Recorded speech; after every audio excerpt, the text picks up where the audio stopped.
E nós já vamos começar abrindo a Bíblia no Salmo 45, o versículo é o 13. Salmo 45, o versículo é o 13. O dia que eu fui apresentada a esse versículo, meu coração se encheu de alegria, e desde então Deus tem acrescentado mais e mais com esse versículo. Nós falaremos praticamente só desse versículo. Uma coisinha ou outra mais Deus acrescenta, mas cada palavra desse versículo vai saltar aos seus olhos, é o que eu desejo nessa tarde. Amém? Diz assim, versículo 13, a filha do rei, ela é toda ilustre. Então, começamos aqui. A filha do rei é toda ilustre. A filha do rei não é um pouco ilustre. Ela não precisa ser empoderada por ninguém. Ela não precisa receber reconhecimento humano, seja de A, B, C, internet, YouTube, o que seja, porque ela já é toda ilustre. Quem torna a filha do rei ilustre? O rei. Agora, o detalhe, quem é a filha do rei? A igreja. Toda vez que você vê esposa, filha do rei, né? A noiva, o espírito e a noiva diz vem. A quem está se referindo essas passagens? A igreja de Cristo. Amém? Então, a igreja de Cristo, a obra de Jesus, a igreja do Senhor, que não é uma denominação, amém? Nós somos aqui da Igreja da Graça, mas nós estamos sendo transmitidos aí nas mídias sociais, você aí de casa, que está podendo ouvir essa escritura, talvez você não seja da Igreja da Graça, seja de uma outra denominação, mas se você é de Cristo, você é a Igreja de Cristo, você é a filha do Rei. Amém? E a filha do Rei é toda ilustre.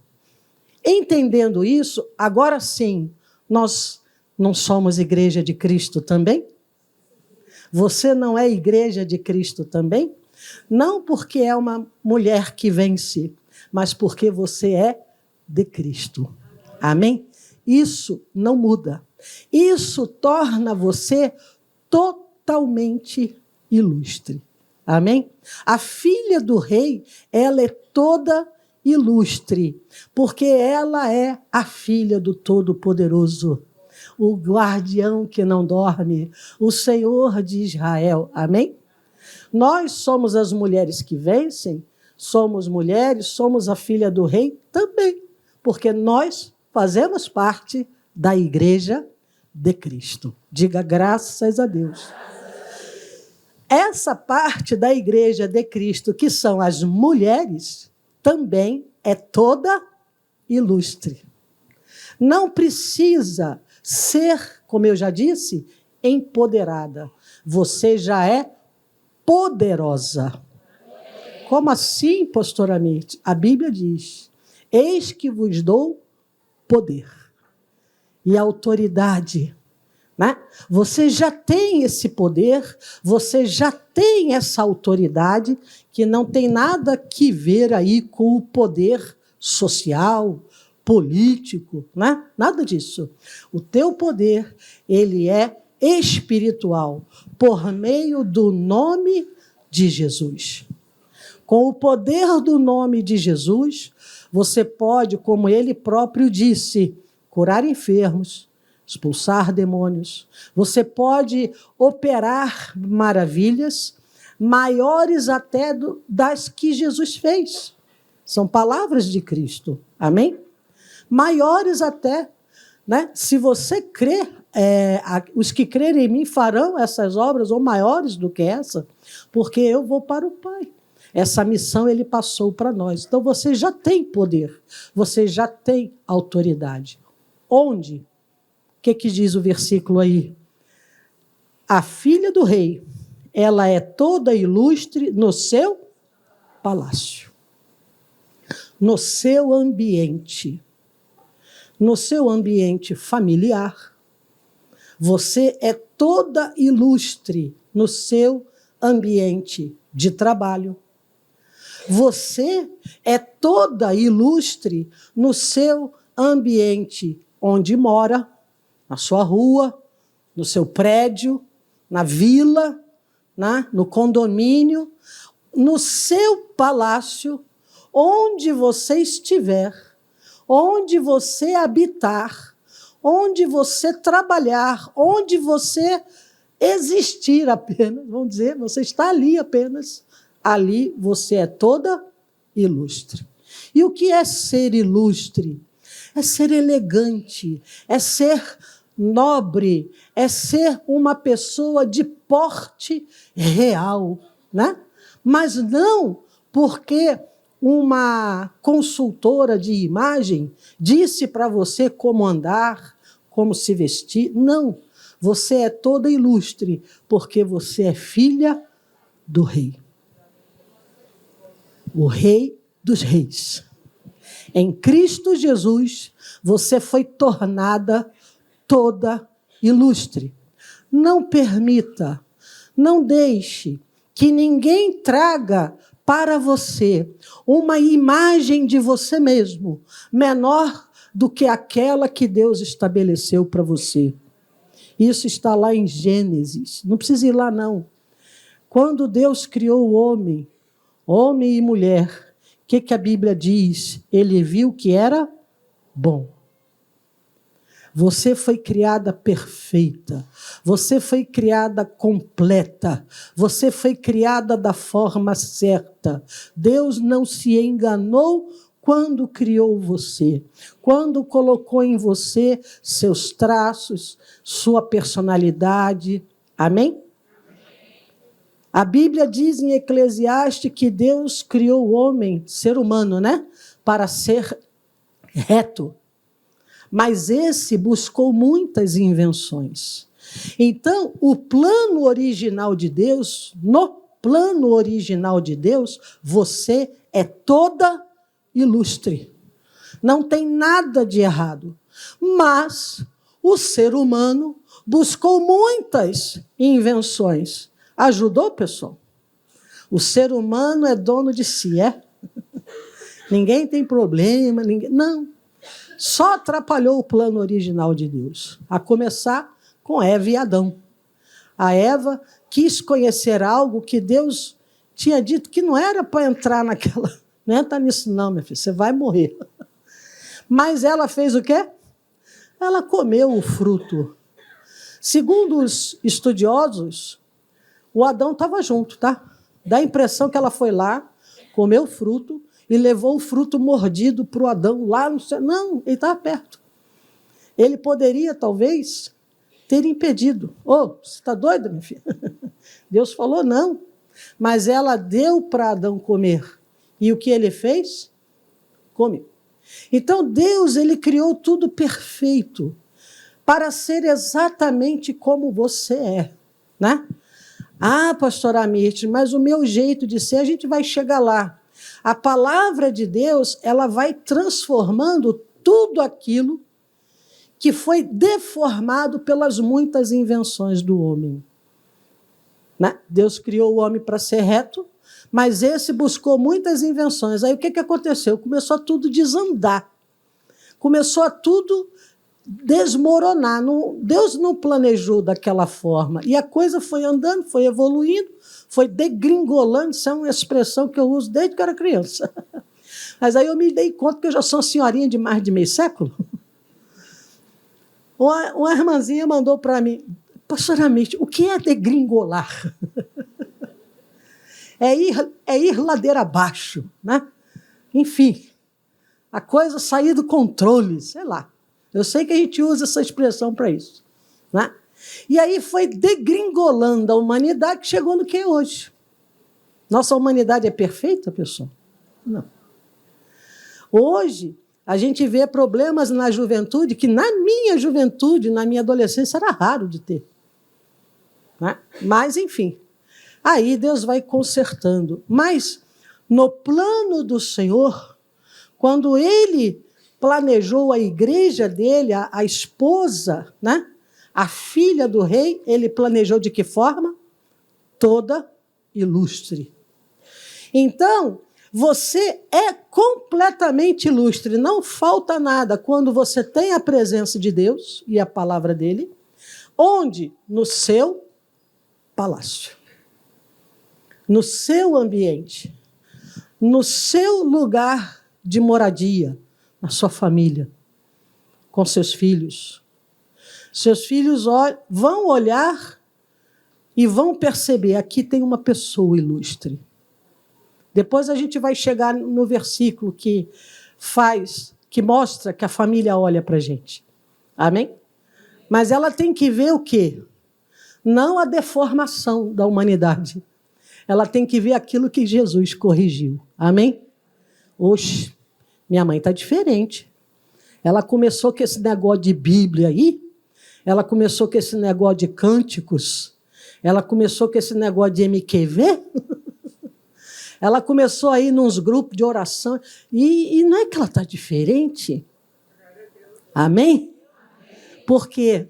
Porque a filha do rei, aquela que é nascida em Cristo Jesus, aquela que é guiada por Cristo, é o tema do nosso encontro. Amém? Guiadas por Jesus. Ela é toda ilustre. Aonde? No seu palácio. Ambiente familiar. A Bíblia diz o seguinte: você não terá filhos para perturbação. É uma garantia. Mas, pastor Amirtes, o meu filho tem sido uma perturbação na minha vida. Eu amo o meu filho. Eu faço tudo por ele. Mas eu não consigo dormir quando ele está fora de casa. Porque ele anda em lugares perigosos. Ele anda com pessoas perigosas. E isso perturba a minha alma. Isso é o que o diabo quer produzir na sua vida. Entendam uma coisa, a palavra de Deus, ela afirma aquilo que é direito seu, aquilo que é uma garantia para você, amém? Então ela diz, você não terá filhos para perturbação. Mas Satanás é honesto?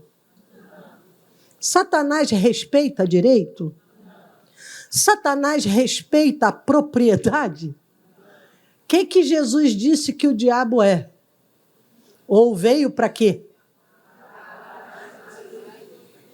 Satanás veio senão para matar, roubar, destruir.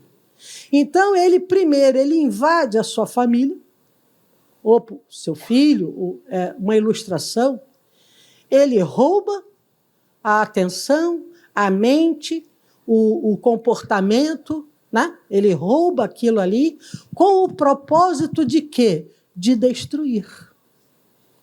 Mas você pode, com a autoridade do nome de Jesus, mandar esse mal sair do seu filho. Amém? Sair a ponto da bênção de Deus alcançá-lo e transformá-lo. Não é uma situação assim, mas ele quer ser assim. Ô diabo, na minha casa não. No meu palácio não. Amém?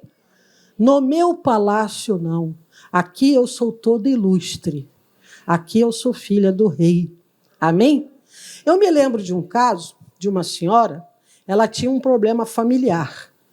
E aquele familiar dela sempre causava confusão na casa dela. E com alguém que morava na casa. Então, era um familiar que morava em outro endereço e vinha visitar. Toda vez que vinha visitar, o que acontecia? Problema. Um dia ela entendeu, peraí. Aí ela viu o carrinho do familiar vinho, parecia o carrinho da família Adams, com aquela nuvenzinha em cima, chuvas e trovoadas. Fulano está vindo. Aí já vinha nuvem negra, trovoadas, raios. Já viu esse filminho, desenho? Aí ela chegava na janela, ela via o carrinho se aproximando, né? Ela ia lá na área de serviço, sei lá, banheiro, cozinha, algum canto. Algum canto ela cochichava. Diabo, na minha casa não. Era isso que ela fazia. O familiar vinha, ficava ali aquela meia horinha, dava oi, oi, oi, oi, oi, oi. Né? Parece até a música da turma. E acontecia problema? Não. Por quê? Porque aquela senhora, ela agia como uma pessoa ilustre, de porte, de autoridade. Você está entendendo? Dentro da onde? Do seu palácio. Não adianta você concordar com realmente o fulano é difícil mesmo. Ixi, estragou meu dia. Ai, meu domingo foi por água abaixo. Você está fazendo o quê? Entra, diabo. Fica à vontade. A casa é sua. É isso que a gente tem que fazer? Não. Nós temos que assumir uma postura de autoridade. Mas é uma postura de autoridade elegante, tá, gente? Não é para você sair gritando com os familiares. Aqui não! Não é assim. Até porque a sua briga não é com o familiar, não é com o marido, não é com a visita, não é nem com o filho que está perturbando. É com o maligno. É ele que quer matar o seu casamento. É ele que quer matar a sua saúde. É ele que quer matar a sua prosperidade. É ele que quer destruir a sua existência. A nossa briga não é contra carne e nem sangue. Não são pessoas, mas contra principados e potestades. É no seu palácio. Começa dentro de casa. E aí a pessoa vai começar a olhar. Mãe, faz uma oração aí. Vó, faz uma oração aí, eu vou sair para procurar um emprego. Ele vai começar a ver o seu familiar, essa pessoa ilustre. Diga para a amiga do lado, você é toda ilustre no seu palácio. Amém? Diga graças a Deus. Não é bom saber disso, gente? Não precisa ninguém dizer que eu tenho. Isso Deus já te deu. Tá? E isso ninguém rouba. Nem Satanás pode roubar isso de você. Ele quer roubar a obra das suas mãos, aquilo. Mas essa presença, ele não pode. Amém? Ele não pode tocar em você. Você está na mão do Senhor. Você é filha do rei. E por ser filha do rei, você é toda ilustre. Aonde? No seu palácio. Trabalho. Ambiente de trabalho. Mesma coisa. Tem a perseguição, tem a inveja, tem a competição, tem a escassez. Às vezes você é dona do próprio negócio, né? E ali é o seu palácio, aonde você tira o seu sustento. A sua fonte de renda vem dali. Às vezes você é o dono, às vezes você é o funcionário. Mesma coisa. Ali você é toda ilustre. A sua habilidade, ela vai ser abençoada. Diga graças a Deus. Aonde você puser a mão, o que a gente cantou? Né? Você abençoa. Não é não? Aonde você estiver, o seu palácio é aquilo que está aonde você atua. Deu para entender? Na vizinhança, outra situação que eu dei de exemplo. Uma senhora morava num condomínio. Nesse condomínio tinha um prédio na frente, onde um dos moradores tinha distúrbio psiquiátrico. E ele tinha crises severas. E fazia a família toda sofrer, né? E a vizinhança também, porque a pessoa no estado de surto, ela não tem controle de si. Não é verdade? Não tem controle de si. E virava e mexia, aquele rapaz, ele era levado em camisa de força para o hospital.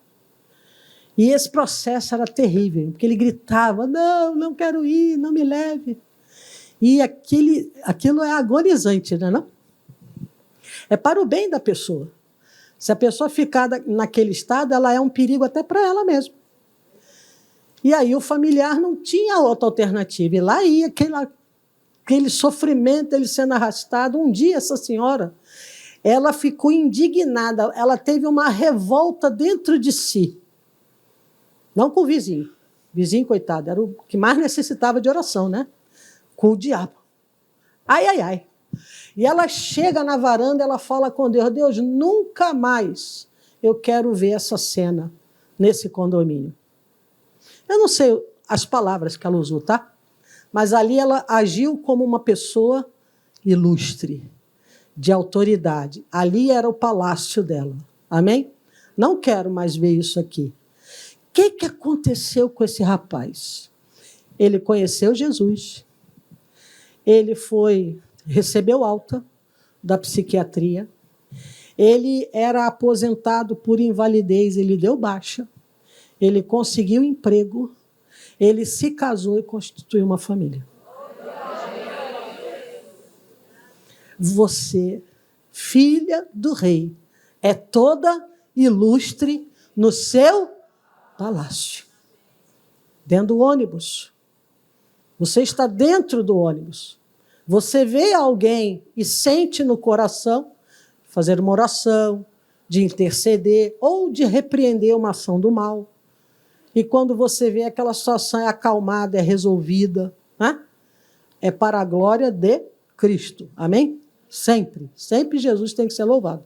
Não é a senhora do condomínio, nem a outra lá do familiar, da família Adams. Não. Isso exalta o nome do Senhor, porque está se referindo à filha do rei. Amém? Continuando aqui, pessoal, isso é só uma parte do versículo, hein? Eu ainda nem terminei o versículo. Vamos lá? A filha do rei é toda ilustre no seu palácio, e as suas vestes são de ouro tecido. Que legal. O que isso significa, gente? No Antigo Testamento, principalmente na época lá do tabernáculo, tudo que era de ouro simbolizava a glória de Deus. A divina presença de Deus. Tudo era simbolizado fisicamente, porque as pessoas nem Deus conheciam, né? Como é que ia entender que Deus existia e tudo mais? Então, os objetos, eles representavam as coisas, que nem quando a gente faz com criança, né? Dá palitinho de sorvete para ensinar a contar, essas coisas assim. Então, no Antigo Testamento, nós tínhamos objetos de ouro maciço. Isso para representar o quê? A glória de Deus. O propiciatório, já ouviu falar? Era uma peça, um retângulo, era uma tampa muito grande, muito espessa, de ouro maciço. Era ali que se ofereciam os sacrifícios para perdão dos pecados. Por que tinha que ser de ouro maciço? Porque só Deus perdoa pecados. Só Deus faz isso. Então, o ouro na Bíblia Sagrada, ali no Antigo Testamento, representava aquilo que só Deus poderia fazer. Amém? Até aqui todo mundo entendeu? Vamos ver um exemplo? Lá no livro de Êxodo, o capítulo é o 25. E o versículo é o 31. Também farás um castiçal de ouro puro. Era onde ficava a lâmpada de Deus, né? A lâmpada de Deus nunca poderia estar apagada. Esse ouro representava a presença de Deus. Era de ouro puro. No versículo 37, também lhes farás 7 lâmpadas, as quais se acenderão para alumiar de fronte dele. E os seus espivitadores e os seus apagadores serão de ouro puro. Deu para entender essa parte, pessoal? Senão a gente vai pegar vários utensílios. Para você suspender o pavio do candelabro, lá da lâmpada, a pinça, para você levantar o pavio, ela era de ouro puro. Só Deus levanta. Amém? Só Deus levanta. Ia lá o sacerdote com uma pinça de ouro e levantava o pavio. O apagador, a tesoura para cortar o pavio queimado, ela era de ouro puro. Só Deus limpa você. Só Deus tira de você o que está queimado. Então, o ouro, ele tem esse significado, tá? É a presença de Deus. É aquilo que só Deus pode realizar. As vestes, elas eram de quê? Elas tinham o quê? Vamos voltar lá para o Salmo? Salmo 45, versículo 13. A filha do rei é toda ilustre no seu palácio. As suas vestes são de quê? Tecido. A veste não era de ouro maciço. A veste era dela. Mas ela tinha ouro no tecido. Ela tinha a glória de Deus. Ela tinha a presença de Deus. Ela tinha a ação de Deus. Aquilo que só Deus pode realizar estava entretecido nas vestes dela. Amém? Qualquer pessoa que olhasse, percebia nas suas vestes fios de ouro, fios da presença de Deus. Diga graças a Deus. A gente aqui está falando da igreja de Cristo. Amém? A gente aqui está falando da mulher que vence, que é de Cristo. Essa filha ilustre, as suas roupas precisam ter o quê? Fios de ouro. Já viu o crochê com 2 cores? Que é misturado? Então, vamos dizer que fosse um crochê bem feito, né? Todo misturado. Um fio é você, o outro fio é quem? O Senhor. Eu diria até mais, é a glória do Senhor. É a obra do Senhor. É a ação do Senhor por seu intermédio. Por isso que você é todo ilustre. Falta mais nada. Você tem a presença trançada nas suas vestes. Diga graças a Deus. E aonde que a gente vai ver essas vestes? Não é a veste do estilista, da moda. Isso não tem a ver com riqueza. Isso não tem a ver com luxo, com nada disso. Isso tem a ver com algo que está escrito na primeira carta de Pedro. Vamos lá? Primeira carta de Pedro, capítulo é o 3. Nós vamos ao versículo 3 e 4. O enfeite delas, aqui ele está falando com as mulheres, né? Com as esposas. Mas nós entendemos que essa situação da esposa, do casamento, é o relacionamento da igreja com Deus. Amém? Tanto que em Efésios há essa ligação. Vós, maridos, amai vossas mulheres como Cristo amou a igreja. Então, o casamento, a figura da esposa, representa muito a igreja de Cristo. Mas como nós somos mulheres de Cristo, assim, nascidas em Cristo, temos também a obrigação das esposas. Mas a gente chega lá. Vamos lá no 3 e no 4. O enfeite delas, pessoas mesmo, mulheres, não seja o exterior, no frisado no uso de joias de ouro, na compostura das vestes.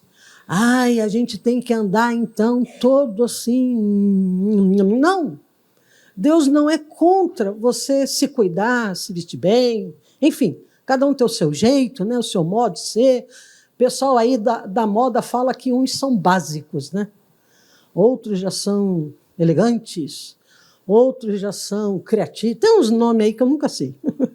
Sinceramente, eu nunca sei. Eu ando assim com o vestido comprido, pessoal, porque eu subo muita escada. E me evita muita dor de cabeça, né? Eu viajo muito, mas a ventania nos aeroportos, ali naquelas escadinhas do lado de fora, gente, então a saia ajuda. E eu vou em muita igreja que tem escada também. Então é uma maneira de resolver um problema. Mas não é do estético que está falando. Não que seja errado você cuidar do estético, mas ele não pode ser supervalorizado, tá? O que tem que ser supervalorizado? Cuidado, prestado atenção. É o versículo 4. Mas o homem encoberto no coração é a sua verdadeira pessoa, né? Que está lá dentro. No incorruptível traje de um espírito manso. Olha o fio de ouro aqui. O seu traje tem que ter um fio de ouro chamado o quê? Mansidão. Mansidão, pessoal, é fruto do Espírito. Só Deus pode te dar isso. Amém? Aí, pastora, uma vez me mandaram uma mensagem. Pastora Mirth, eu tenho muita dificuldade de me controlar com meu marido. O que eu faço? Peça domínio próprio. Porque só Deus dá, entendeu? Tem coisas que realmente a gente precisa dos fios de ouro, porque é uma obra que só Deus faz a gente passar por cima do que a gente mesmo entende, por amor de Jesus. Né? Na hora que o maridão tira a gente do sério, não? Cá entre nós, não é verdade? Tem hora que você conta até 300 mil. Vai no quintal umas 500 vezes. Olha a samambaia se já regou, já está até um chafariz dentro de casa, de tanto que você rega aquela planta. E o abençoado, que foi, meu bem? Não fiz nada. Precisa de tecido de ouro nessas horas. Brincadeiras à parte, né? A gente faz assim só para quebrar um pouco. A gente precisa dessa ação de Deus, que é a mansidão. Mansidão nada mais é do que você deixar Deus agir, do que você deixar Deus resolver a questão. O problema é que a gente não confia tanto em Deus assim para deixar Ele resolver. Mas se Ele der razão para o meu marido? E se Ele falar que o meu marido é que está certo? Se Ele mandar eu ler 1 Pedro de 3:1. Vamos ler? Vocês já leram? 1 de Pedro 3:1. Semelhantemente, vós, mulheres, sede sujeitas ao vosso próprio marido. Ah, meu pai, eu sabia que ela ia tocar nesse assunto. Pastora Mirth, a senhora não conhece a figurinha. Não preciso conhecê-lo. Não. Preciso conhecer o que você pensa em ser de Deus. Amém? E aí ele fala assim, vós, mulheres, sede submissa a vossos próprios maridos. Aí tem um parênteses. Você, que é casada, obviamente, né? Solteira, está livre disso. Pense 500 mil vezes antes de querer casar com alguém, tá, filha? Você é livre, desimpedida da primeira carta de Pedro 3. Você não tem isso. Você vai arrumar a sarna para se coçar, minha filha. Está entendido? Depois de você casar, não tem como escapar da primeira carta de 3 Pedro. Da primeira carta de Pedro 3:1. Aí fala, próprio marido. Eu tenho que me submeter ao que o meu marido, né? Ou a como o meu marido é. Não adianta eu trazer padrões de fora, você entendeu? Às vezes você segue aí um influencer, um psicanalista, um filósofo, alguém que fala algo que parece fazer sentido, parece ser interessante, parece ser algo que é muito legal, só que não funciona com a pessoinha que você tem em casa, você entendeu? Você tem que observar como esse seu marido é diante de certas situações, como ele reagiria diante de certas questões, né? Pedir sabedoria a Deus naquilo que pode ser mudado, amém? Pedir resistência a Deus naquilo que não dá para ser mudado. Ai, Jesus, me ajuda. Então, algumas coisas é como a cor dos olhos, pessoal. É a característica da pessoa, você entendeu? Então, olha que bonito esse versículo. Eu não acabei de ler ele, sem graça. Vamos lá. Para que também, se algum não obedece à palavra, pelo procedimento, ó a pessoa ilustre, ó a elegância, ó a autoridade em Jesus, olha os fios de ouro, né? Pelo procedimento da sua mulher, seja ganho, sem palavra alguma. A filha do rei, ela é toda ilustre. Aonde? No seu palácio. O seu marido vai ver isso. Se você tiver fios de ouro na sua veste interior. Eu citei um fio, gente. Quem entende de tecido aqui? Eu já vi coisa assim, malha com 15 fios, é isso? Malha com não sei quantos fios. Quanto mais fio tem a malha, mais fofinha ela é, né? Imagina os fios que você tem que ter ali para o seu maridão observar você com outros olhos. Deus, coloca esses fios nas minhas vestes. Amém? Nem eu sei o que eu preciso, Jesus, mas põe aqui. O Senhor sabe. A mansidão é isso, é você deixar Deus resolver o problema.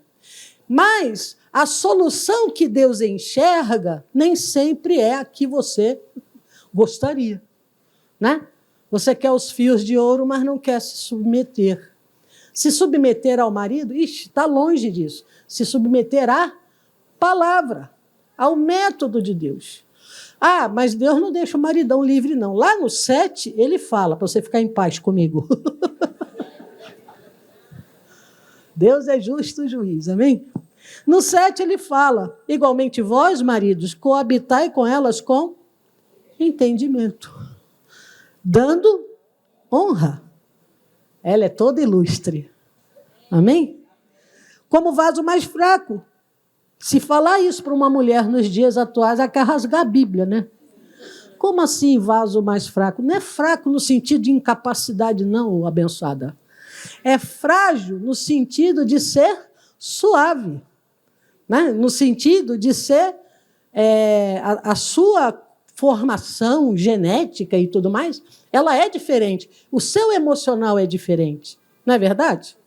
A gente não chora à toa? A gente é mais emotivo, né? Uns mais, outros menos, mas todas as mulheres são mais emotivas. Os homens, naturalmente, são mais frios, assim, né? Objetivos. O negócio dele é resolver o problema e passa por cima igual a reta escavadeira. Não é não?